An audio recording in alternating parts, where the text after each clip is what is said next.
All right, so Three Ninjas Podcast, Domino, Hesh, Jones, Bobby, and we got a special guest in the dojo today. This is one of them people I feel like if you're in the anime space, the manga space, even if just in the creator space, this is one of them names you need to know.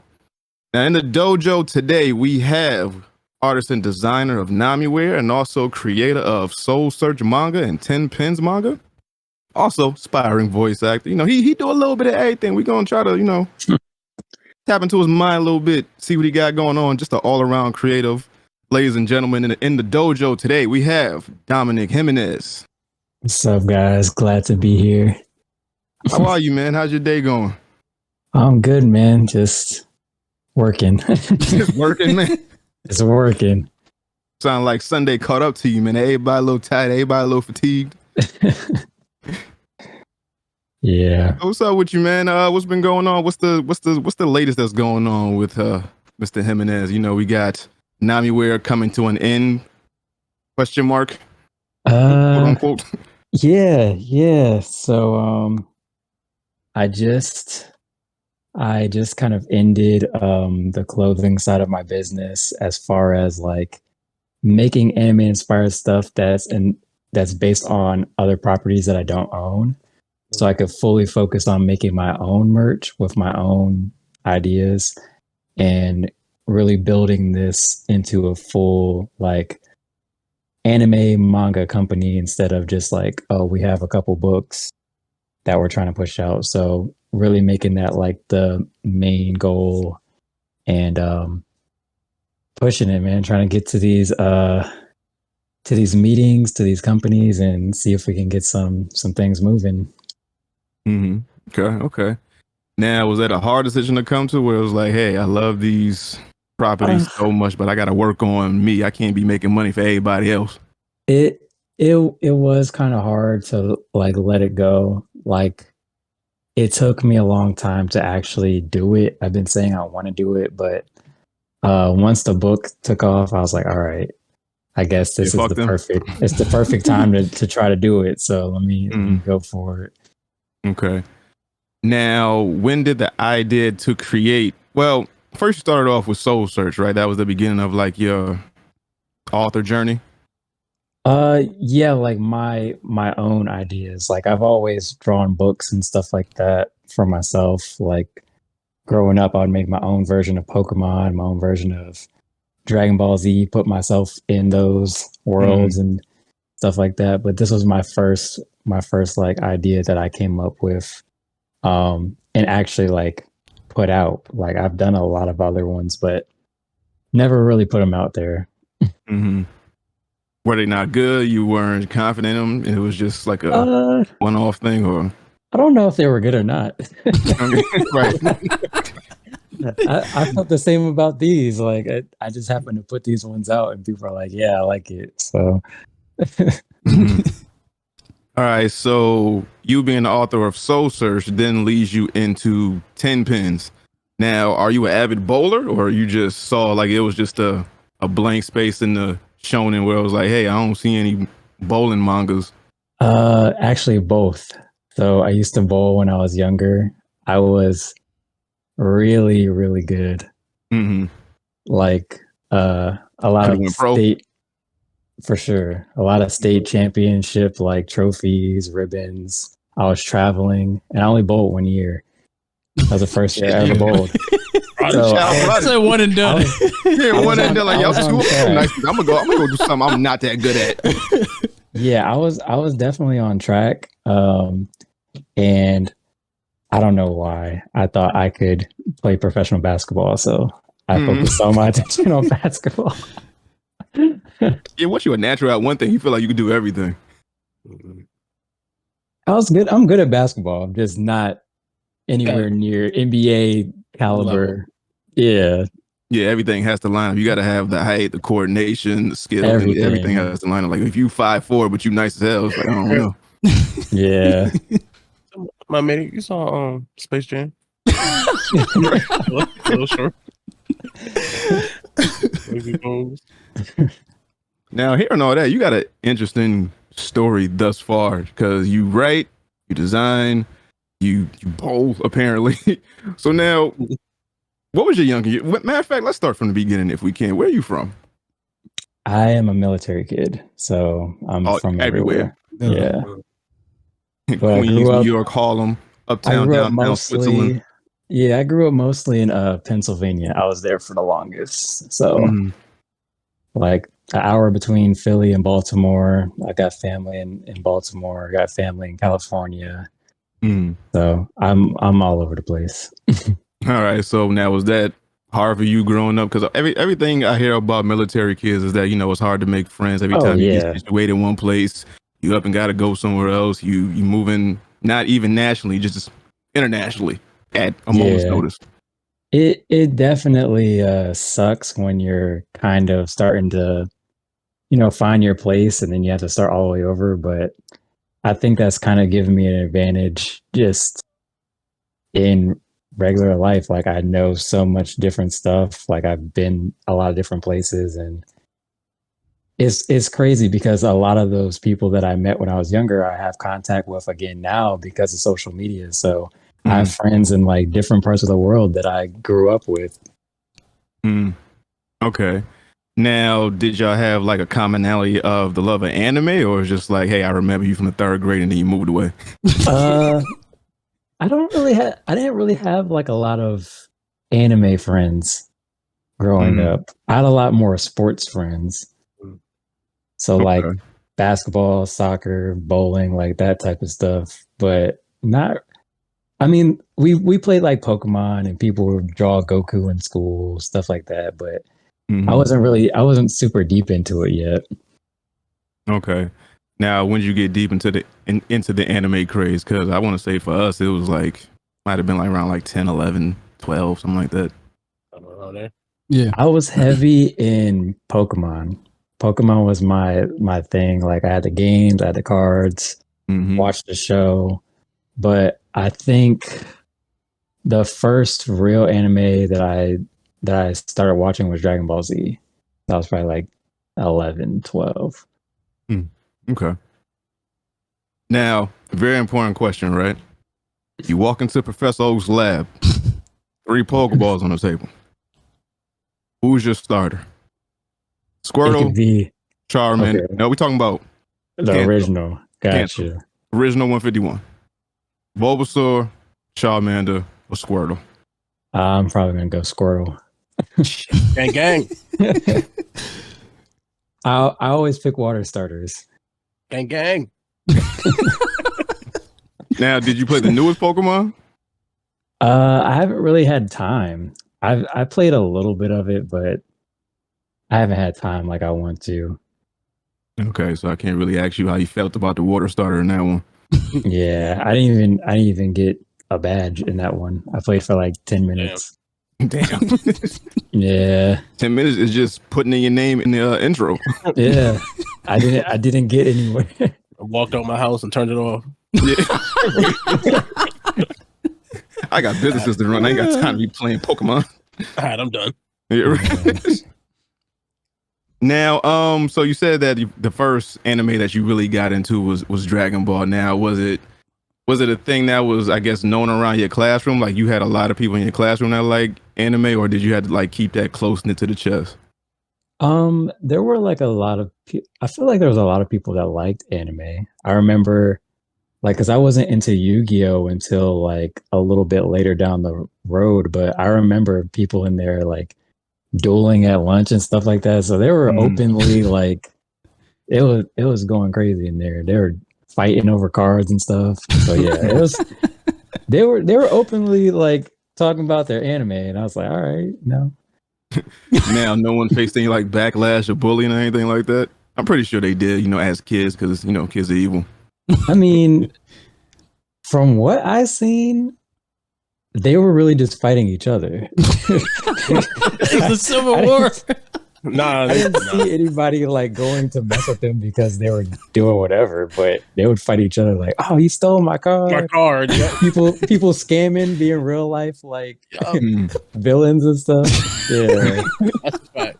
I witnessed that. I got the trap card. Exactly. I used to do that because if they had a rare card that you didn't have, they would like try to finesse it out of you. Like they would try to do something like here's Y'all tricky 50. this and that. Y'all, Here's 50 normal cards for that holographic. exactly. Yo, didn't Exodia come in like 6 cars or something like that?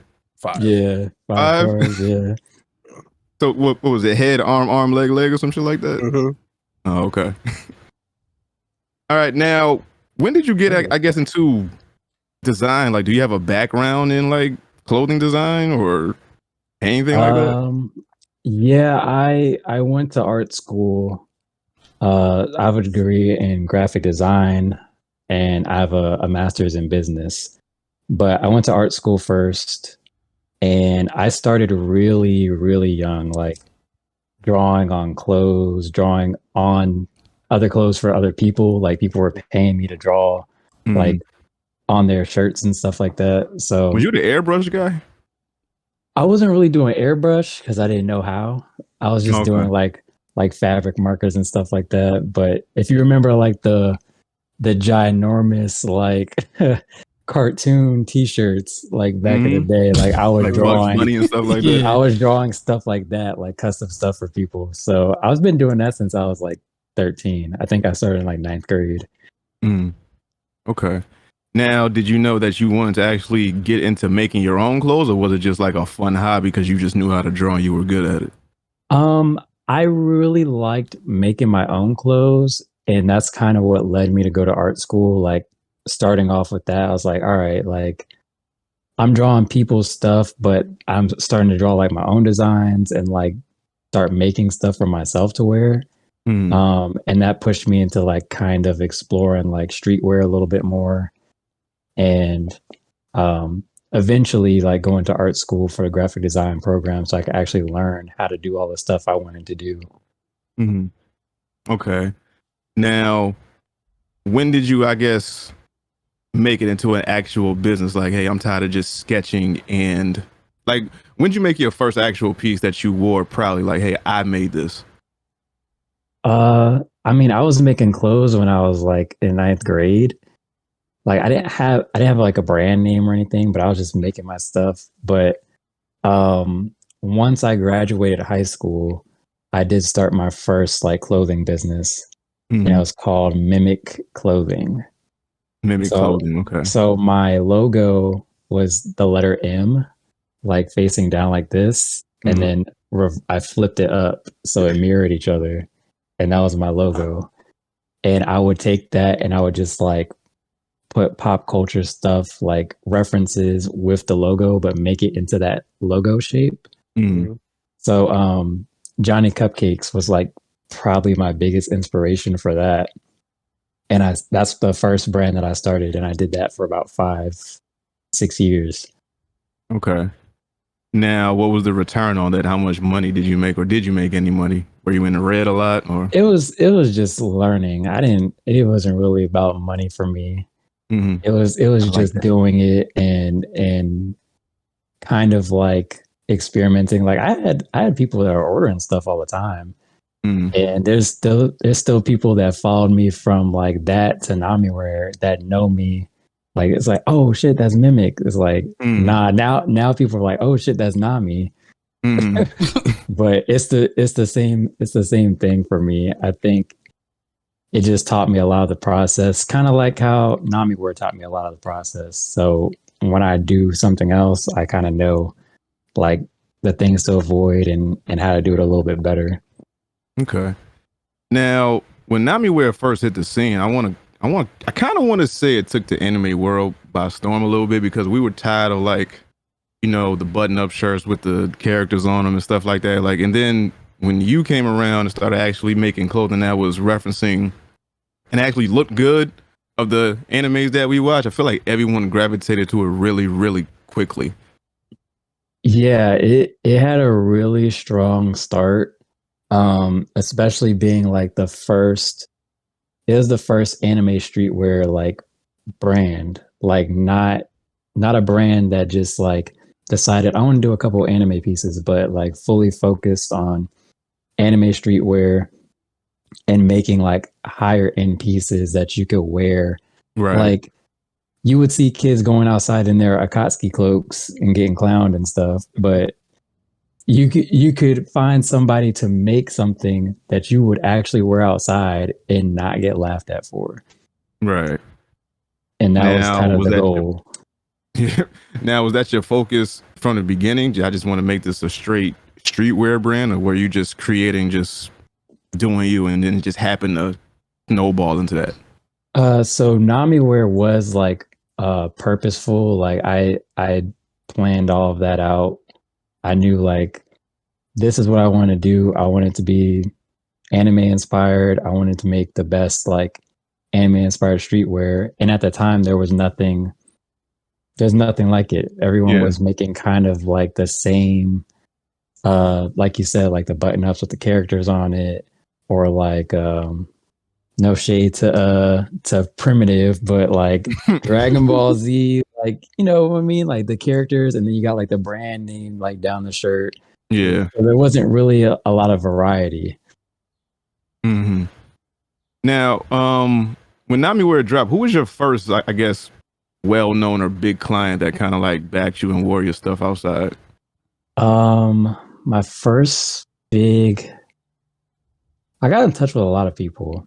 I think T-Pain was probably one of the first people to wear my stuff. Mm. T-Pain, Jeremy, crazy flex. Jeremy Lin, T-Pain like it was nothing. Jeremy Lin, Meg Thee Stallion. I remember that Meg shirt went crazy.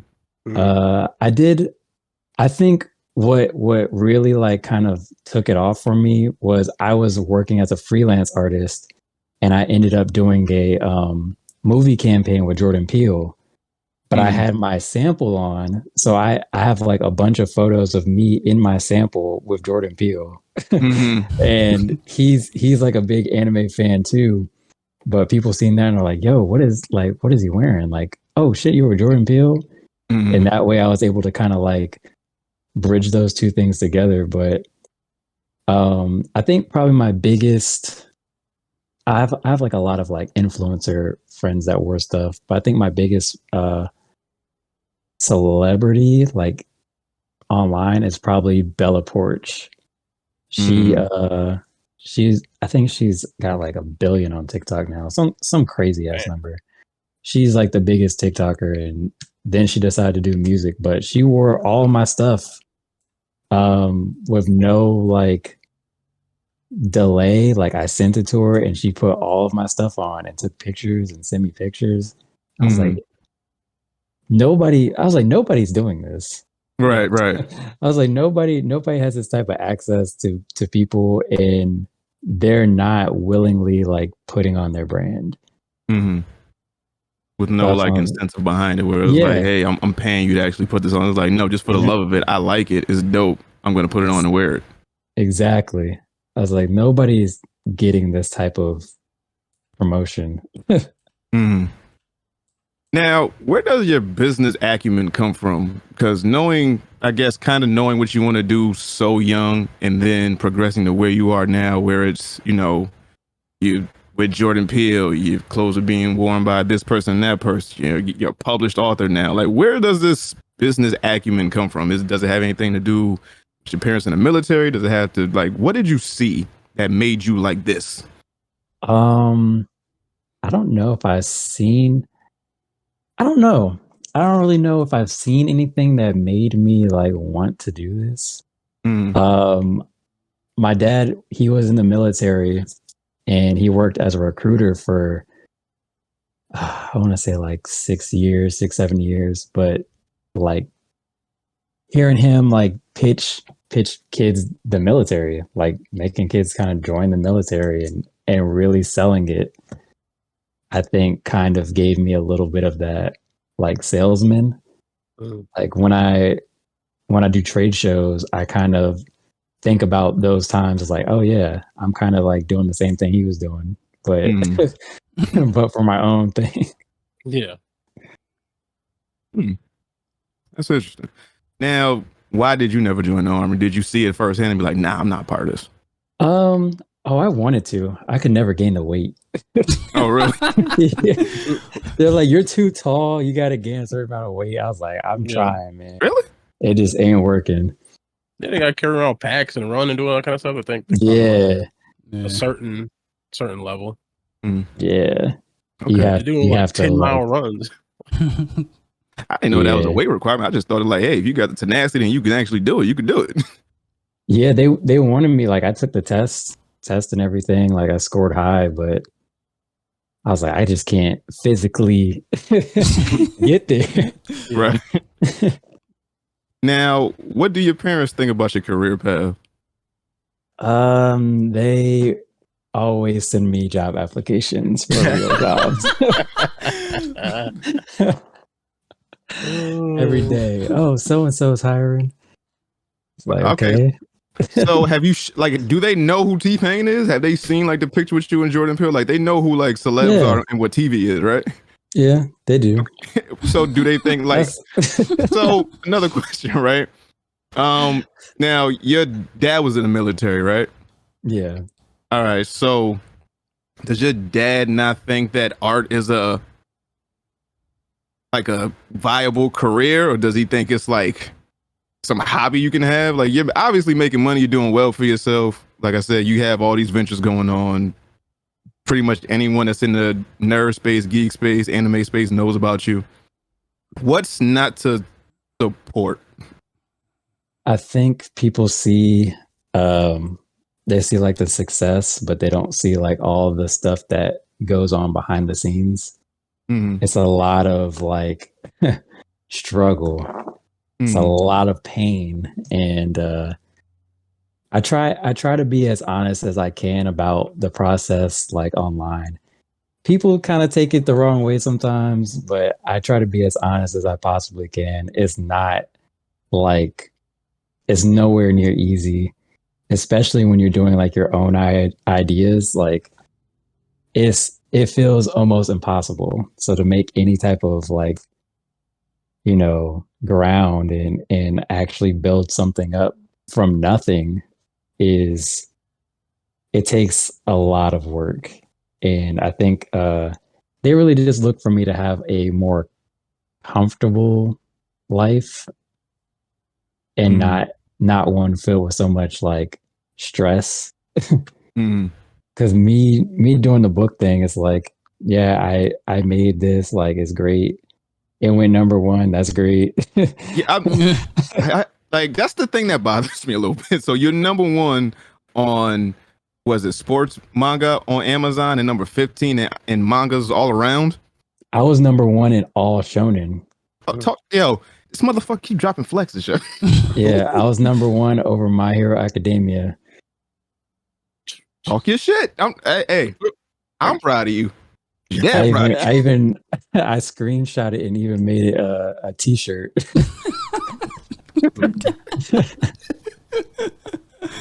Ten Pants jumped over the jump man. That's what's going on. Yeah, over the jump man. Now, do you and your parents have a good relationship? No. Yeah. It's kind of maybe. Okay. They just see how much I actually go through, and I know it's hard for them to like kind of watch sometimes. It's like because I'll have like a lot of opportunity, and it's like, oh, like what happened to this opportunity? Like somebody drops out or somebody flakes, and I'm like, that's just the nature of the business. Like I know like things are gonna come and go, and they're just like, why can't people just keep their word? And it's not as, you know, black and white as they think it should be. It's like, well, you're #1. How come you don't have like blah blah blah going on? It's like, I don't know. It takes more, I guess. Right.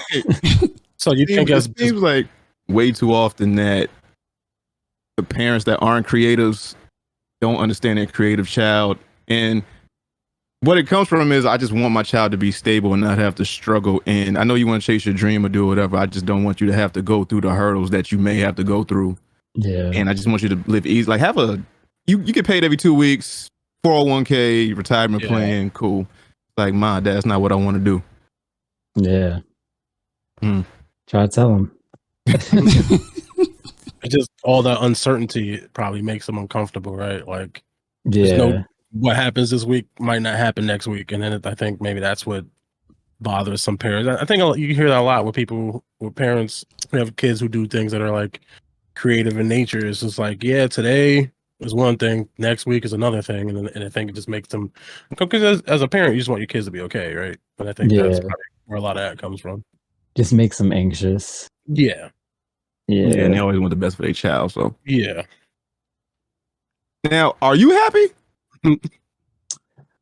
I'm about to be happy. you put your happiness to the side for a little bit when you're trying to like make things happen. I sacrifice a lot to like kind of get things where they're going. And that's the part that people don't see. Like I knew for sure that I could get a #1 best-selling book. I just had to be willing to sacrifice whatever amount of money that meant. So I uploaded it at the cheapest option I possibly could. And I told people my goal is to get a New York Times best-selling book. And in that 2-3 days, the very first days I put it on Amazon, that's when it shot to #1. And I sold over 1,000 copies in a month. And I got $1 for each copy sold. $1. Are those the normal splits for Amazon books, or?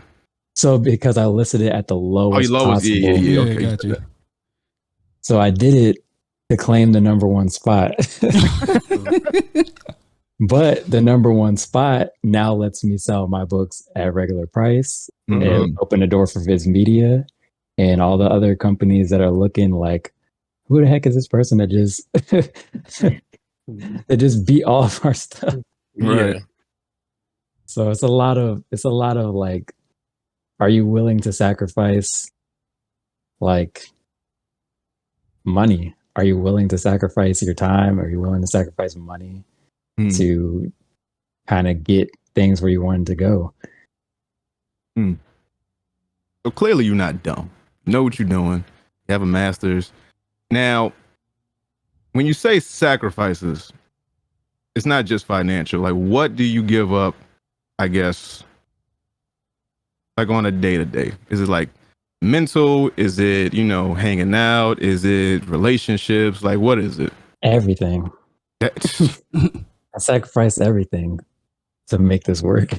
Now, is there a point where, because you seem like a driven guy, you know what you want, you do it, you don't let anything stop you, and I've just been talking to you for maybe less than a half hour. Now, is there a point where you have to force yourself to stop, or someone forces you to stop, like, hey, Dom, just chill out for a second, go on vacation, enjoy yourself, enjoy your money, get some, free up some mental space, something? Like, who do you talk to? Like, how do you unwind? I don't really like take breaks.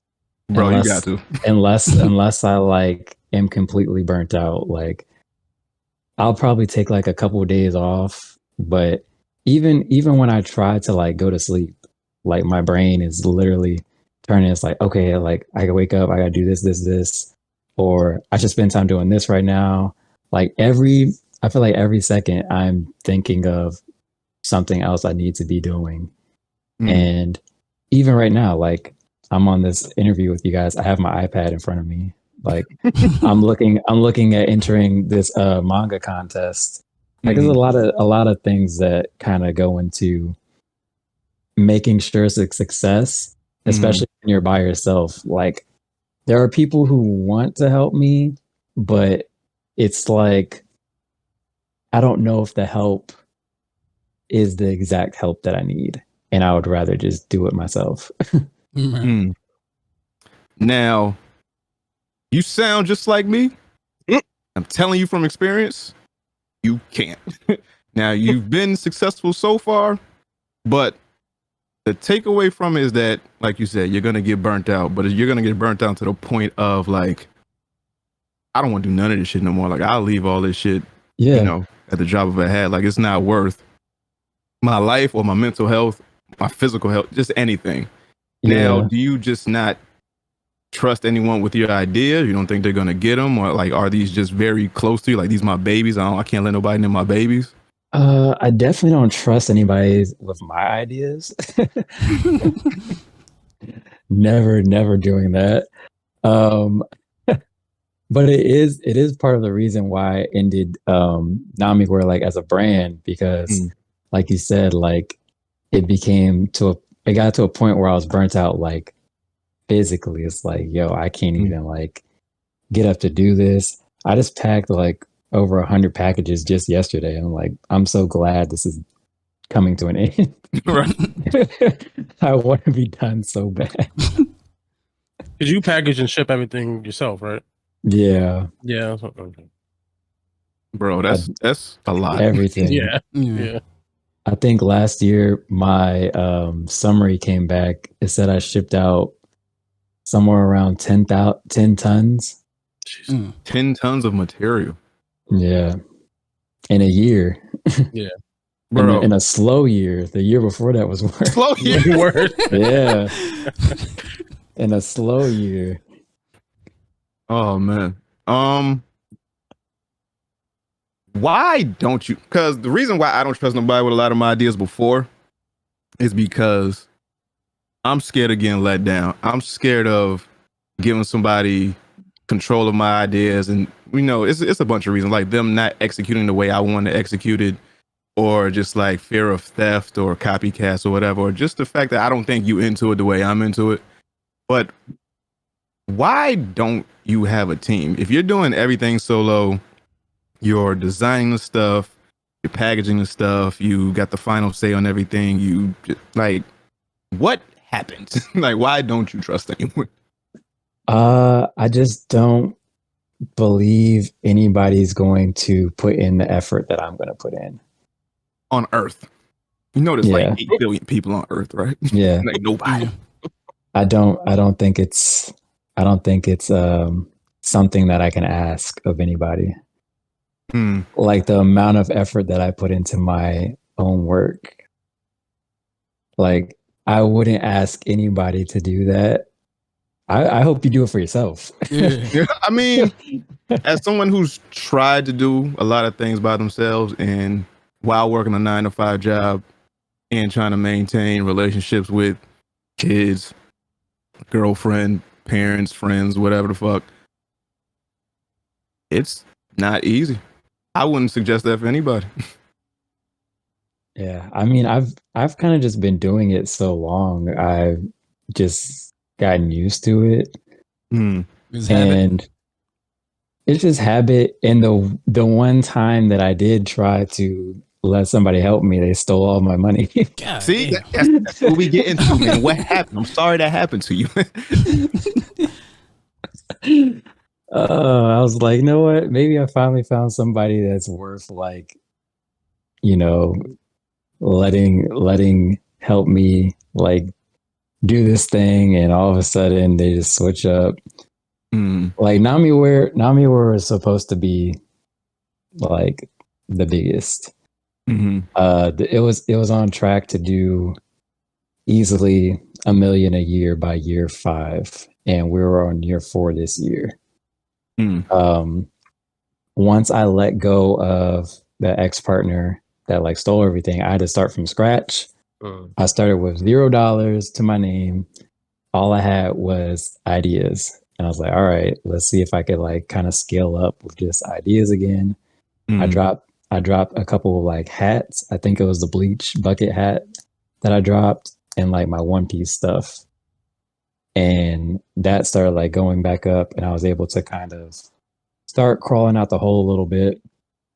But with my partner, I think the best year that we had was probably like $165,000. And once I cut him off, I did 350,000 by myself. And I had to, out of that 350, I had to pay like 200 for the money that he cost me.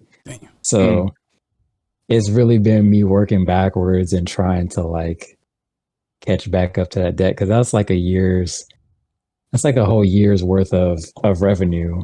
and then you're taken away from like any future like growth. So I could have had a team. I could have had some people packing. I could have had a warehouse space, but I was so far in the hole, I had to like kind of build it back up. I got so many questions. So, do you ever get creative fatigue? I don't think so. Not even when you're drawing? A lot of people ask me like, what do you do when you get like a creative block? I was like, I don't know if I've actually ever had one because I'm always doing something. Like if I don't have one thing working, I'm kind of like working on something else. Okay, that's different. Yeah, that's different. That's a break. Yeah. You go to therapy? I went to therapy for a little bit. I find my therapy in just being outside now. Okay, touching grass. I go hike. I go by like I found this lake out here. I go by the water and just reflect on things. That's as good as it's probably going to get for me. Now, because of everything that's happened behind the scenes with, you know, your partners and whatever else that may have happened, are you creating out of like a sense of desperation now, or is it still fun? I think it's like in the middle. Okay. I don't know if I'm creating out of desperation. I don't think like if I'm desperate, I'm not doing anything.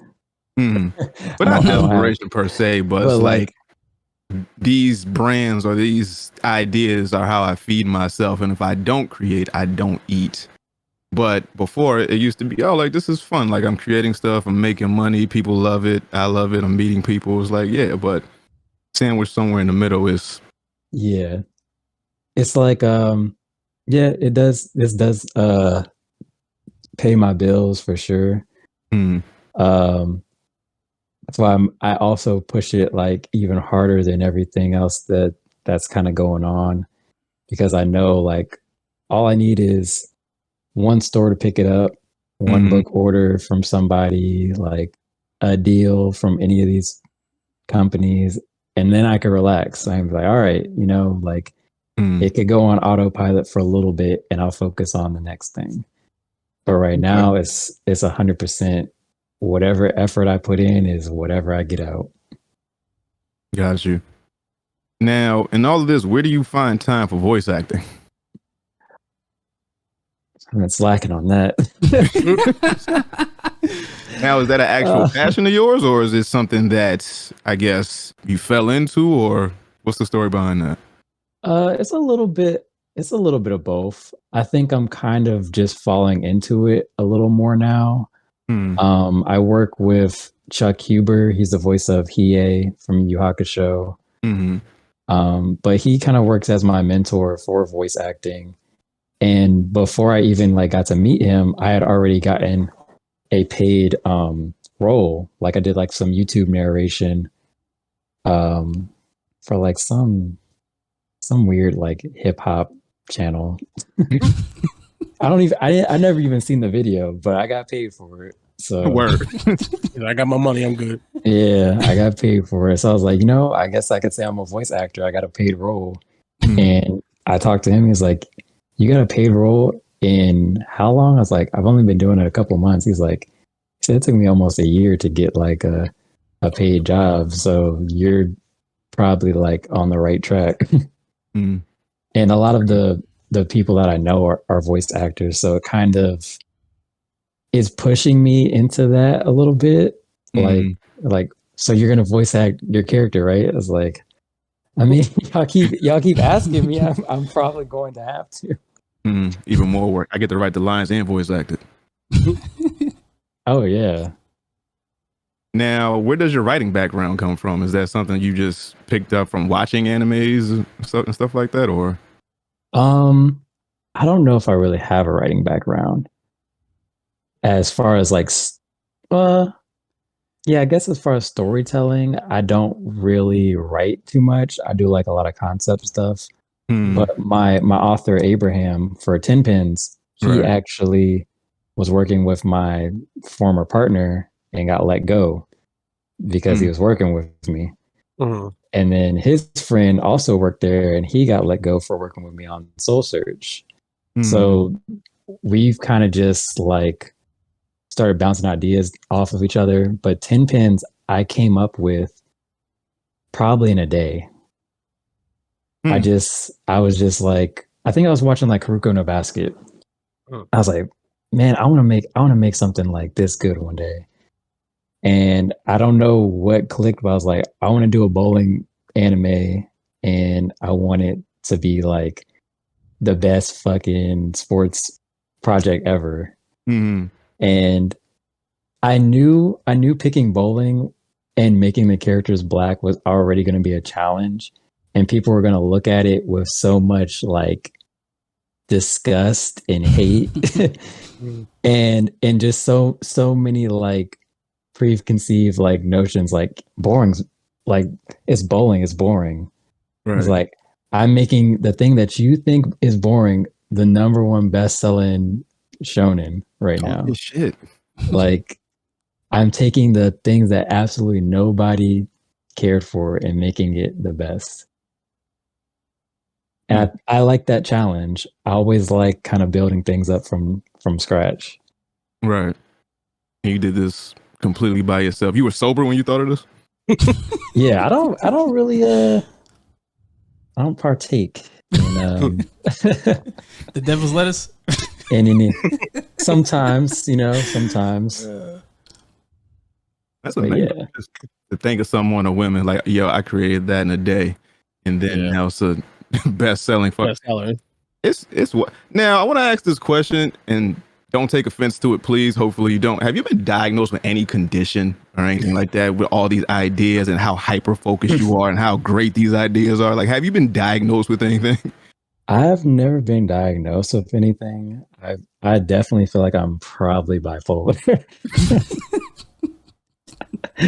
I'm not going to say that. I don't know if I'm bipolar or people are just annoying. People are just annoying. People are just annoying. Nah, people are just annoying. Hesh, don't start, man. I'm sorry. Nah, like I get a lot of people that ask me stuff like that, because like, how did you do? Because it's not only like 10 pins is number one, but Soul Search sells like almost the same when I'm at conventions. They sell like back to back. It's like, how did you make two of these in such a short amount of time? It's like, I don't really know. I kind of just had the idea and did it. And I have more ideas that I want to do. Stephen King without the drugs.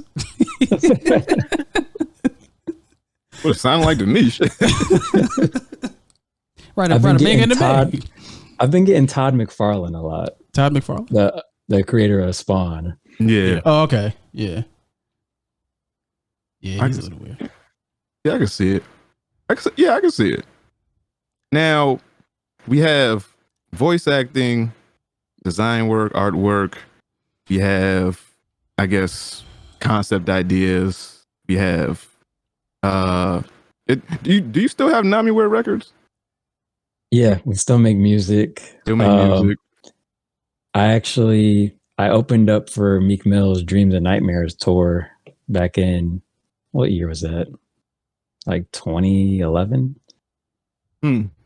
Opened up for Meek. I used to like tour and do like my own like shows like for music. My nigga, who are you? Like, what's up with you?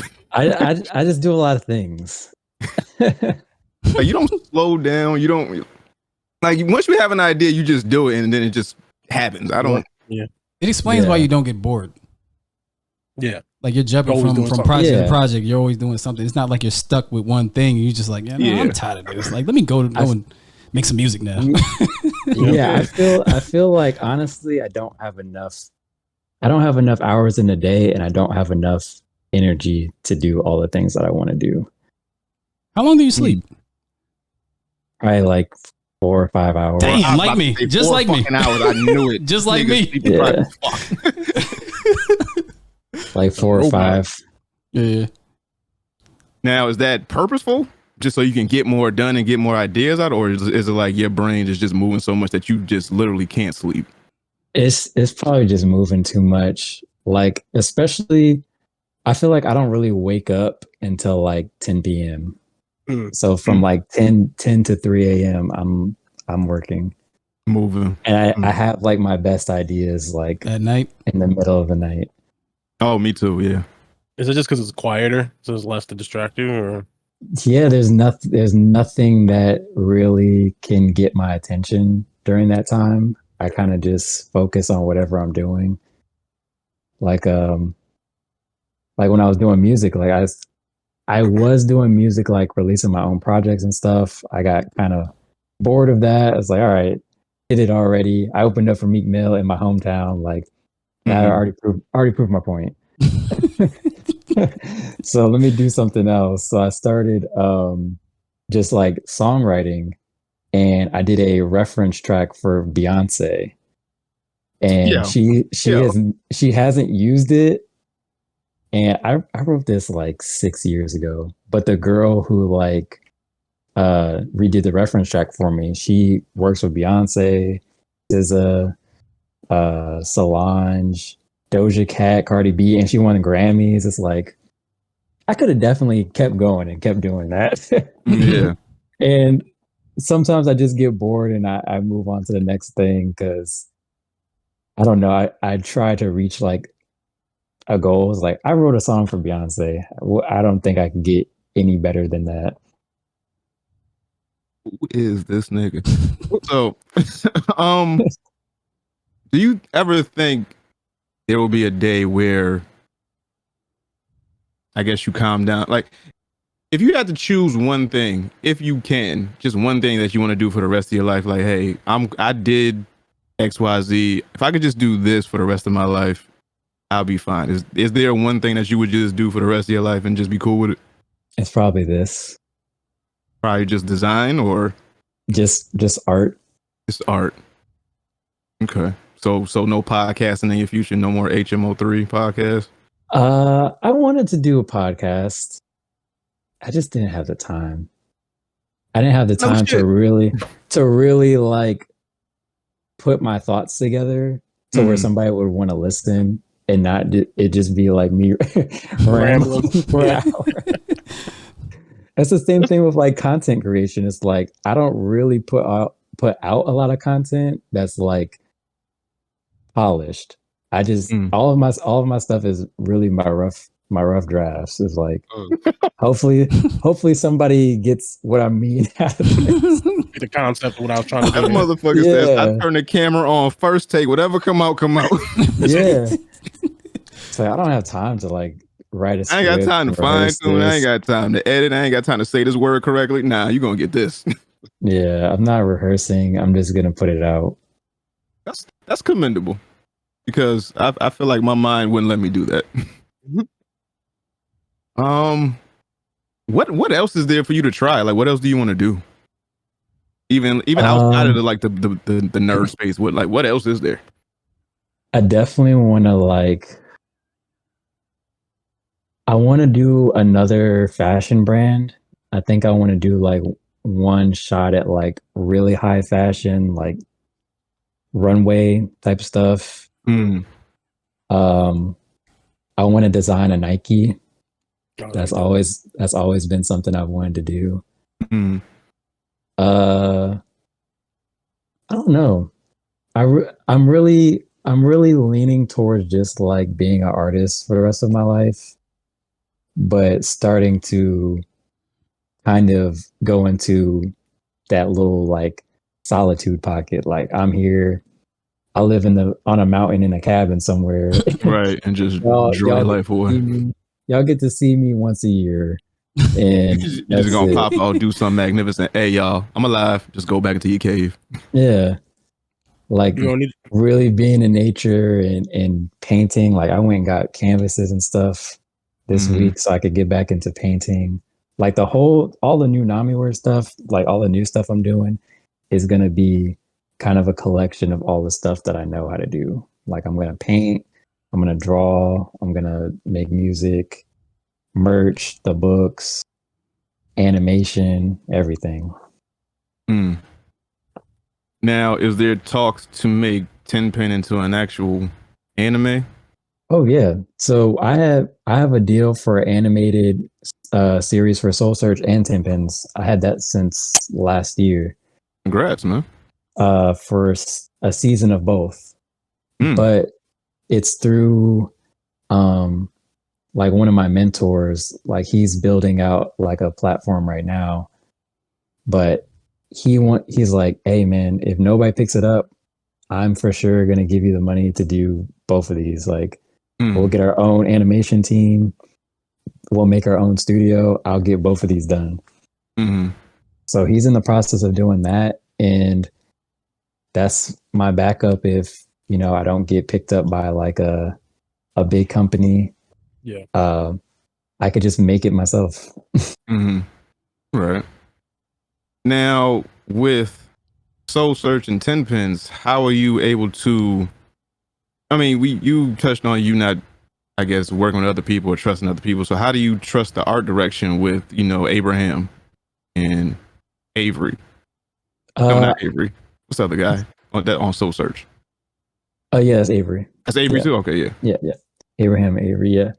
So with them, I trust their judgment because they both work as professional writers. Like Abraham, he works in Hollywood, like he writes, he works on sets, like he's done a lot of stuff in Hollywood already. And he actually has experience like pitching, like he's done pitches, all the stuff for my former partner, like any deals that they had on the table, he pitched. So I for sure know like we're gonna get a deal because we actually have books and we actually have customers and things like that. But they know like I want to tell my story, and we just bounce ideas back and forth and kind of tweak it, because at the end of the day it's still going to be like whatever I decide. But I'm more flexible with them because I know that they're going to put like their best effort forward, like trying to make the book, because it's their name on it too. Like it reflects on them, so they want to make it good too. So things like that, I'm able to like kind of be flexible. But I have a lot of people that ask me like, we should collab. I was like, I don't want to collab ever. There's nothing I want to collab on. I want your dusty name next to mine. I do not want your name next to mine, please. I hated group projects in school. It traumatized me. Yo, I can't say I'm mad at that because I fuck with that idea. Like, I don't want to talk to none of y'all niggas. I don't want to collab with nobody. It's just hard, man. Like it's too much because your name is all you have. Right. I can't risk it. Right. Now, one person that we talk to a lot is Kevin Eastman, right? The co-creator of the Ninja Turtles, right? Okay. And he doesn't per se own like every property of the Ninja Turtles. So, he writes the comic books and stuff like that, but anything animation wise, movie wise, he doesn't have like a huge, if any, say so on. Now, is there any point in time where you would like sell these properties? Like you would be known as the creative mind, the person who thought of every character, line, quirk, whatever.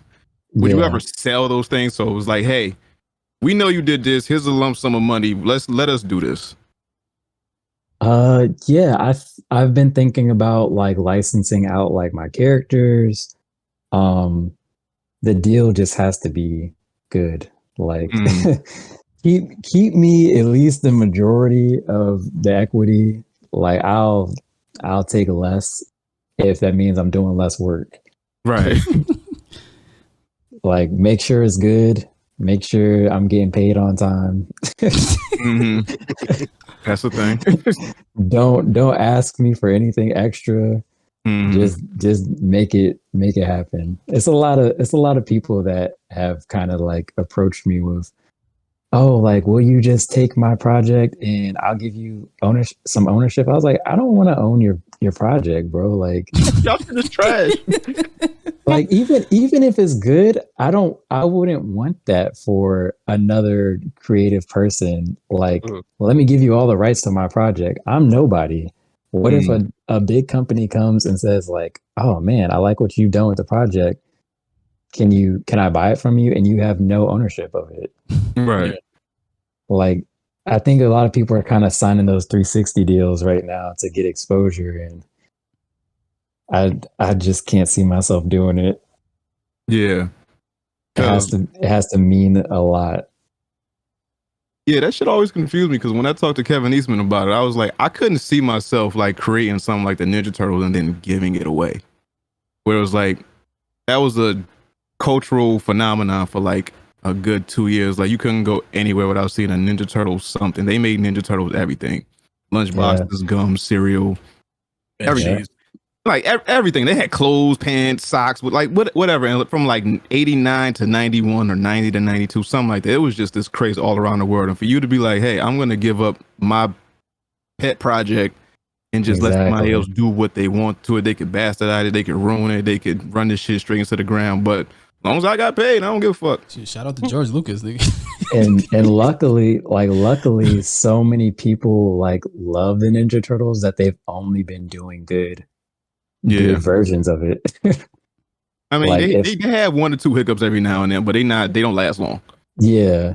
Like you'll have like a bad movie one year, but then you come out with like a really good animated project the next year. And the fact that it's still here, like those types of projects like Power Rangers, Ninja Turtles, SpongeBob, like all of those like really, really big projects. That's how I look at Tin Pins. Like I'm about to do DreamCon next month. I'm thinking about like my booth space. It's so many opportunities for me to like really make this like a huge like intellectual property, like bowling merch. I'm already in with the pros, like the professional bowlers, making the official, like making Tin Pins the official manga of pro bowling in real life. Right. Along with like all the celebrities that like to bowl. They do like a celebrity tournament every year. Chris Paul is one of the people that we kind of had like a little conversation about getting Chris Paul involved. Mookie Betts from the LA Dodgers is a huge bowler, and he's read Tin Pins. Then we have like people at Nickelodeon. Like I'm working with, I've like talked to a lot of the Avatar cast because it's a little bit inspired by Avatar. So starting to like build all the bridges to make it a huge, like successful IP, something that's going to outlast anything that I've ever made. It's a lot of work. It sounds like it. Now, on top of everything you do, everybody you talk to, all the things you're part of, how many people come to you for consultations, and do you take consultations? I do. I would like to take consultations. Yeah, that's more money. I would like to take consultations. People just don't feel like it's worth it. After approaching me, they just, I don't know, they back out. It's like, all right.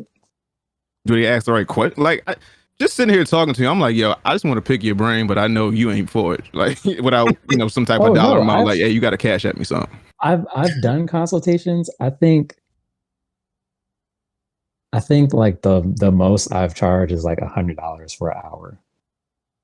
And that's nothing. That's nothing, right? That's nothing. And then people will be like, oh, I'm not paying that. You approached me. You came to me. I'm good. I don't need your help. I just said $100 so I get something out of it. But like, I don't know, man. It's a lot of people that kind of just want the blueprint, and it's not a blueprint type of thing. It's experimentation. Like you have to do tests, and you have to be willing to like lose a lot to win a little bit. Mm-hmm. It's a lot of that. Like I could have put all my money in the 10 pins and it flopped. Mm-hmm. And I think I spent around almost $10,000 just getting the first volume, like books, formatting, pages, concept art. Like I'm getting the uniforms done for DreamCon. Like I'm gonna have the first like cosplays. Mm-hmm. It's a lot of stuff, and there's a lot of people that aren't willing to risk losing anything. It's like you kind of have to lose to know what to fix. Right. I'll be trying to tell these niggas, man. Man, fuck out of here, nigga. Yeah, we gotta go here. We gotta do this, man. Fuck them jobs, man. Go into business for ourselves. Hey, it's like that sometimes. Now, when's the last time you worked a 9-to-5 job? If ever. 2000. Oh, what year was that? It's that far. Like 2013. Mm-hmm. Worked for like maybe a year. Yeah. 10 years ago. Jeez. And before that, probably 2009. Mm. Damn. So you've been self-sufficient for 10 years, doing this on your own, just making money from your ideas, putting them out, and then doing the same song or dance over and over again, and it just keeps working. I'm not gonna say it keeps working. I definitely Not keeps working, but I definitely had mean, to like adapt a lot. Yeah. I think if it wasn't for me knowing like when to kind of switch lanes, I would probably be screwed. Because a lot of the stuff that I used to do just wouldn't be enough for now. Mm-hmm. But yeah, like almost a decade of doing this. I mean, I've applied to jobs. I just don't get callbacks. Really? I don't get callbacks. I don't get interviews. Nothing. Like, what are you applying for? They have to be artistic, right? Art director positions, marketing positions, nothing. In 10 years. Who does your resume? Like you? I got a professional resume done. Yeah, that's wild. And I don't get callbacks. I did have an opportunity last year for creative director at Crunchyroll. Mm-hmm. Like they were about to give me that job, but I don't know. They were merging and something kind of fell through. But with Sony, they merged with I know they merged with Sony and they absorbed Funimation. Oh yeah. So like a lot of those jobs were coming in. And I remember like a lot of people were kind of getting let go and they're building new jobs out and stuff. Mm-hmm. So, I mean, it's good to know that I could have gotten that position. And that's kind of what kept me going with my own things. Like, well, if they want me for creative director, I'll just keep doing what I'm doing right now. Mm-hmm. Now, your former partner isn't someone that can blackball you, right? He's tried. Yeah. Okay.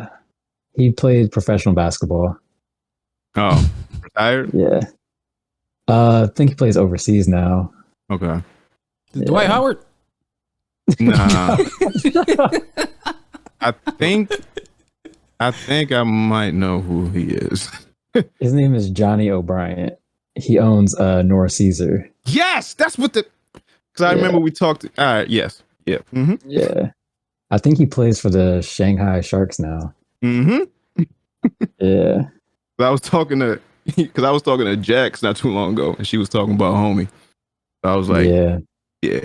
So yeah, that's that. Fuck him. Yeah, cool.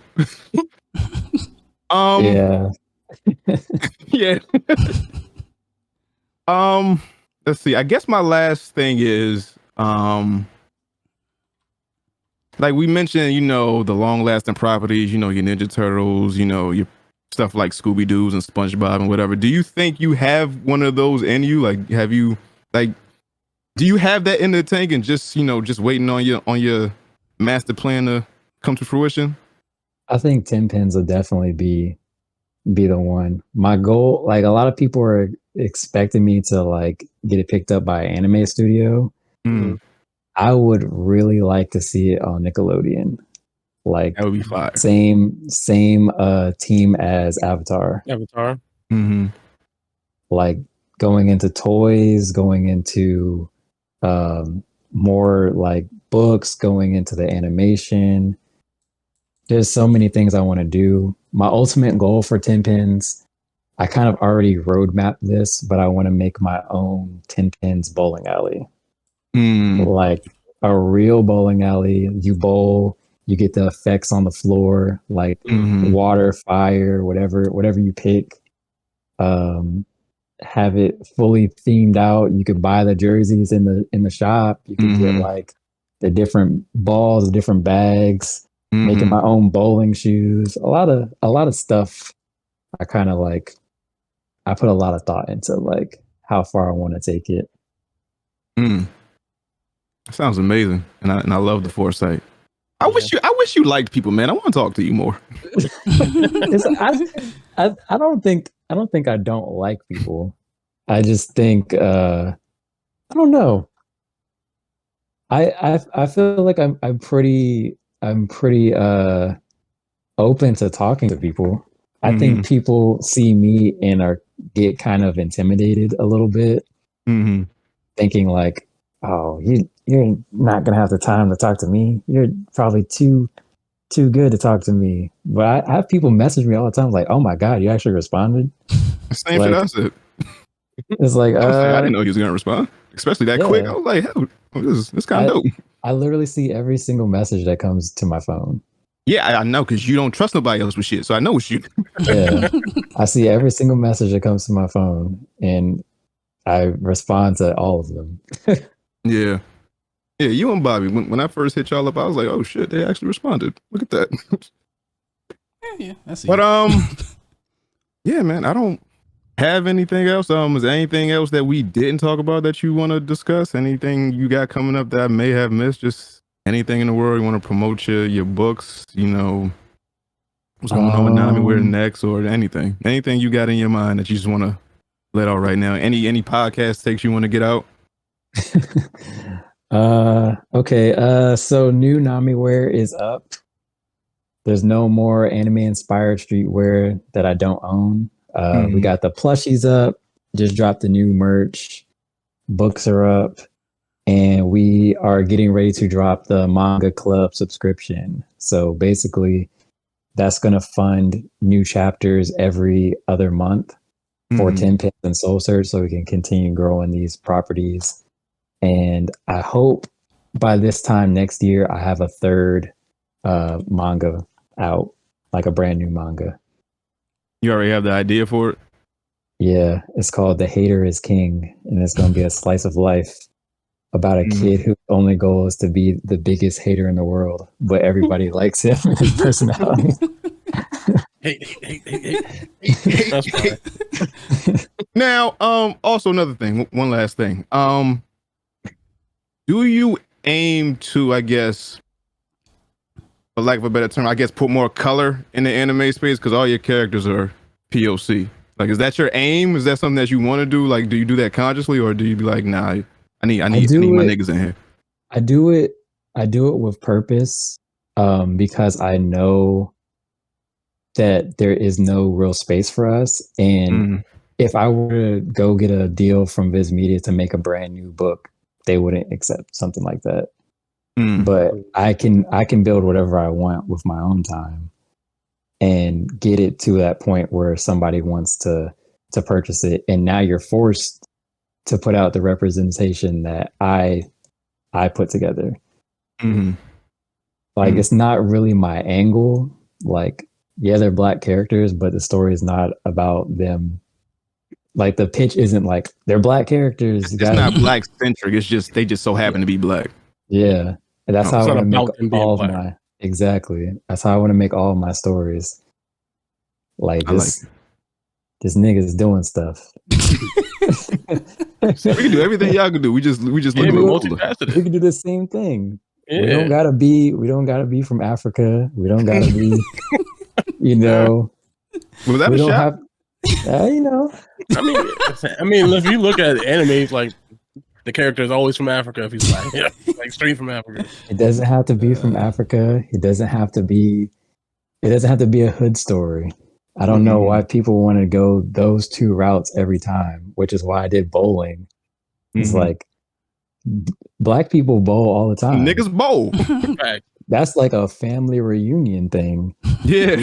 Like it's really like a pastime for black people that is not talked about. Right. And now people are seeing it. They're like, yo, like I go bowling all the time. Like I keep meeting people like over and over, like, yo, I've been bowling for like 5 years. Nobody had ever talked about bowling before, but they also like anime. Right. So it's been different. Yeah, man. Definitely gotta have you back. I got more I want to pick your brain about if that's cool with you. Oh yeah, I'm chilling, man. As much as I say I'm working, I make my schedule. I'm chilling. Yeah. Whenever you can make time for us, man, let me know. So we got the rebrand of NamiWare. Fuck everybody else. I'm doing my own shit. If it ain't me, it ain't getting done. We got Soul Search. That's on Amazon. We got 10 Pins. That's on Amazon right now. Go pick that up. It's no longer $1, so y'all got to pay like actual retail price for that now. We voice acting. We got many more ideas. We doing music. We just doing content. We just doing whatever come to our head, and we ain't letting shit stop us. I like this motherfucker's motto. We getting it done. That's it. Just doing everything. Doing everything. Dominic, thank you. Social media, where are you at? All my pages are at NamiWare.